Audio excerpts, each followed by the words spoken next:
Տեղ ունեցավ 18 արդարների գործ չտեղի ունեցավ ներողություն 18 արդարների գործով հերթական նիստը չկայացավ, որովհետև Բագրատ Սրբազանին ուշ էին բերել դատարան եւ ստեղ ինչն է հետաքրքրական, որ այս գործը վստահաբար երրորդ հանրապետության պատմության ամենախայտառակ գործերից մեկն է։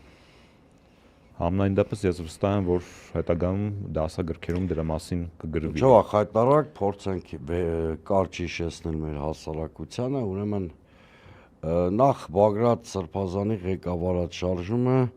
հետ պատերազմյան Հայաստանում ամենազանգվածային ուժերն էր, որը մի քանի օր առնվազն ցնցեց իշխանությանը։ Ես հավելեմ, որ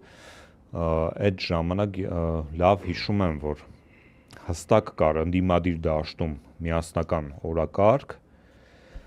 եւ այդ օրակարգի ամենակարևոր բաղադրիչներից մեկը այն էր այդ իրավիճակի, որ ռեժիմը ինքը դաշտում չէր կարողանում օրակարգ թելադրել։ Այո, եւ կար մի փուլ, որ անգամ ազգակործան պատվասի լայվերը ինքը ուղիղ եթեր էր մտնում, փորձում էր ինչ-որ հարցեր բարձրացնել, օրակարգ ստեղծել, դա չէր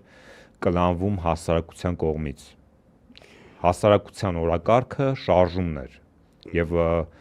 իրականում Բագրատ Սրբազանի գլխավոր շարժումը այո շատ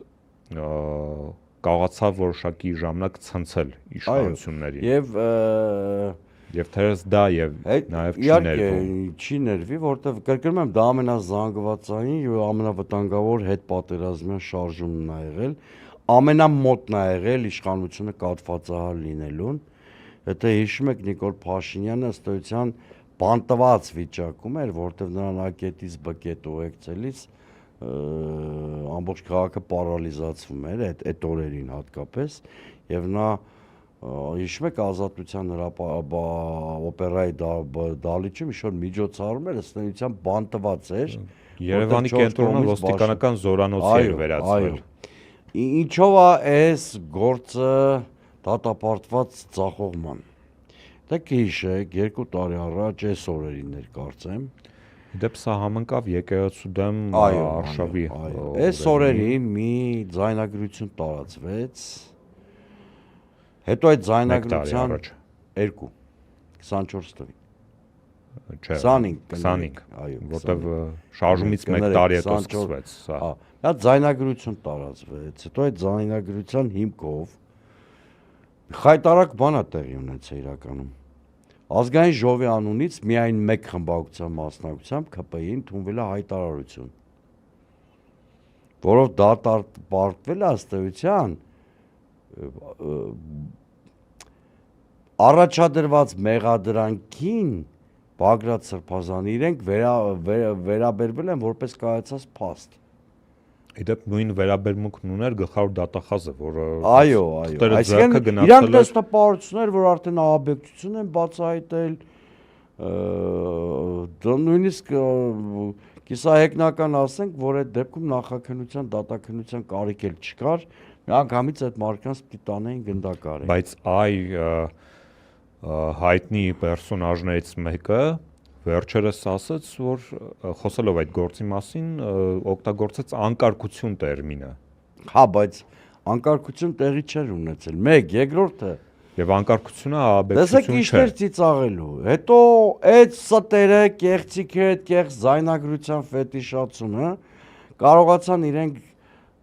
դրանով որակարգ ձևավորել միջև այն պահը, երբ որ մեկնարկեց դատաքննությունը եւ արդեն բաց դատաքննության ընթացքում բոլորիս համար պիտի պարզ դառնար, թե ինչպիսի փուչիկներ են պայթելու։ Ինչի համար էին մեղադրվում այդ մարդիկ։ Մեղադրվում էին ամենածանր հանցագործությունը կատարելու մեջ, ըստ էության մեղադրվում էին ահաբեկչություն իրականացնելու մտադրության մեջ, չէ։ 1 տարի է անցել այդ աղմկոտ աշխարհացունց բացահայտումից եւ ձերբակալությունից, ահաբեկչության հոդվածով բան տարված մարդկանցից որևէ մեկը հիմա անհազը բանը ճաղերի հետևում չի։ Հա, կամ վարչականի կամ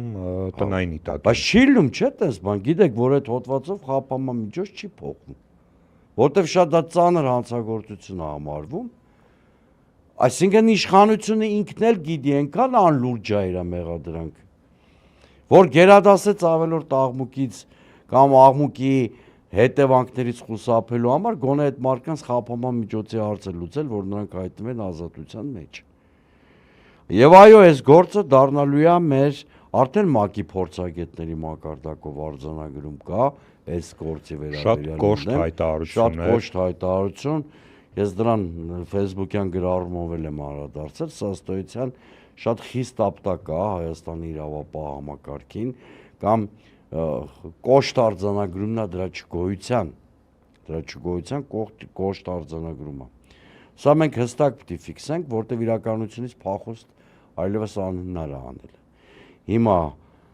բայց դա քիչ է, հիմա էլ չեն կարողանում դատական նիստի բնականանությունը ապահովել։ Այսինքն Բագրատ Սրբազանին երբ որ բերում հասցնում են դատարան, արդեն դատական նիստը փակված ալնում։ Մի կողմից դատավորը այդքան չի կարող սպասել բնականաբար։ Բա հասկանում եք, քրեակատարողական ծառայության կամ ոստիկանության աշխատանքի որակը պատկերացրեք։ Այսինքն այնքան է պետության ինստիտուցիոնալ վիճակը կաթվածար, որ անգամ այդ փոքր հարցերում մենք տեսնում ենք այսպիսի խնդիրներ։ Այո։ Սա համակարգի փտացության մասին աստայության խոսում։ Սա խոսում է այն մասին, որ մենք պետական կենսունակ համակարգ այլևս չունենք։ Որում գիտեք, սա համադրեք այլ բաների հետ, որ տեղի է ունենում։ Չկա մի ոլորտ, հիմա որ դուք կարողանաք նշել ու բավարար փաստերով ինձ համոզեք, որ այդ ոլորտում